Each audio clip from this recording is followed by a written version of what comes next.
The following Divrei Torah are in memory of my mother, my uncle Aaron, and my aunt Bertha.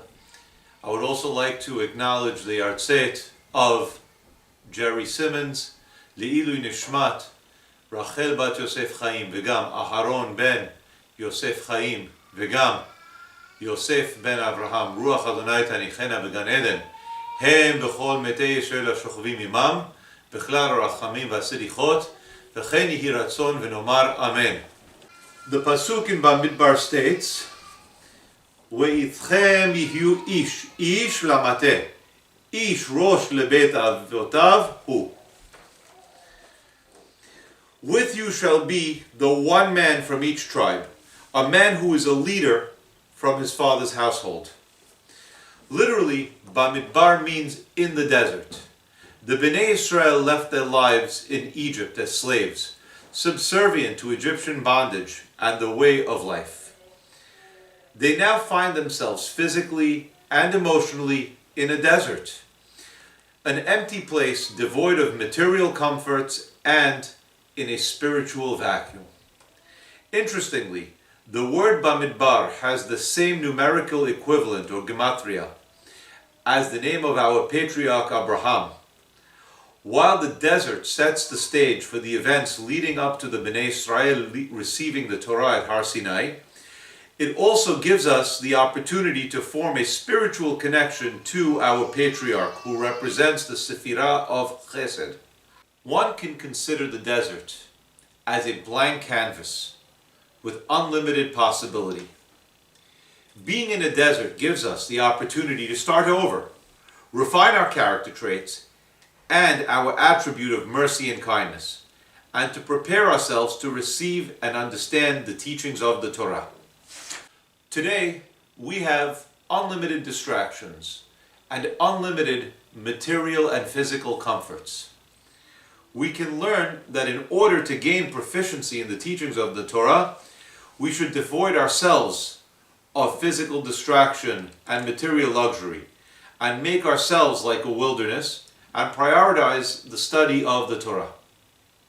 Hashem instructs Moshe to take a census according to their families and according to their father's household. But after the age of 20, they are to be counted individually. Rav Samson Raphael Hirsch suggests that we learn that the Jewish home is a place where adults teach their children in theory and in practice the concepts of holiness, the teachings of the Torah, and the observance of the mitzvot. The Jews must promote an ideal of family life in order to promote its well-being as a nation. According to the Torah, a boy is considered a man at the age of 13, yet he is only counted on his own at the age of 20. This is to give the boy an opportunity to grow, learn, and mature for an additional 7 years, according to his family's moral and spiritual values. There seems to be a redundancy in the pasuk by stating one man from each tribe, a leader of his father's household. Being appointed as a tribal representative is a distinguished honor. But why does the Torah need to state that he should be a leader? To understand this, we will look to the Sefer of Tehillim, the book of Psalms, where it is written, Tachat avotecha yihyu banecha. Succeeding your fathers will be your sons. And also where it is written, Haloch yelech uvacho, noseh meshach hazara, bo yavo berina, noseh alumotav, which in essence means, you reap what you sow.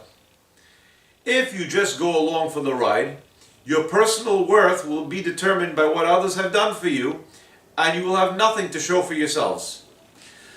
We learn an ancestral pedigree will be replaced with a distinctive lineage of your sons. From here we learn we can only live off the accomplishments and reputation of our ancestors up to a certain point. Then we must feel that it is our personal obligation to grow up and begin creating our own personal lineage. We are not here just to go along for the ride. It is our job to perpetuate our heritage and our legacy. We must all view ourselves as leaders of our Father's household. To this extent, we must feel a personal obligation to take the ethical, moral, and spiritual values that we learned from our fathers, that we learned from our ancestors, refine them, and then teach it to our children.